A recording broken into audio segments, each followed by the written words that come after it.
बिस्मिल्लाहिर्रहमानिर्रहीम। अस्सलामुअलैकुम। आप देख रहे हैं ताज 92 न्यूज़ और मैं हूं नाइला भट्टी। शामिल करते हैं आज की हेडलाइंस।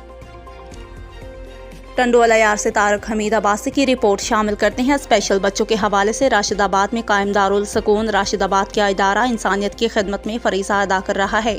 इस इदारे से जुड़े हुए तमाम मुलाज़िमीन और मुखिर हज़रात जिस अंदाज में इन स्पेशल बच्चों की खिदमत सर अंजाम दे रहे हैं वो हकीकत में अपने रब की खुशनुदगी हासिल कर रहे हैं। इन ख्यालात का इज़हार CEO राशिदाबाद मेजर अली मोहम्मद शाह ने ईमान दस्तरख्वान के मशहूर सिलसिला ईमान के मेहमानों में शरीक होकर मीडिया से गुफ्तगू करते हुए किया। उन्होंने मज़ीद कहा कि आज डॉक्टर्स की टीम के साथ भी उन स्पेशल बच्चों के साथ वक्त गुजारने का मौका मिला। हर शख्स अपने अपने हिस्से का काम इसी तरह अल्लाह की राह में करता रहे तो ये फलाही इदारे अपना वजूद बरकरार रख सकते हैं। ईमान दस्तरख्वान को मज़ीद वसी बनाने के लिए मुखिर हज़रात ईमान दस्तरख्वान की टीम से मिलकर ये खिदमत का फरीज़ा सर अंजाम दे सकते हैं। इस मौका पर इमरान गुजरा के असर, अतीकुर रहमान जिलानी, तारक हमीद अब्बासी और अब्दुल हमीद अब्बासी भी मौजूद थे।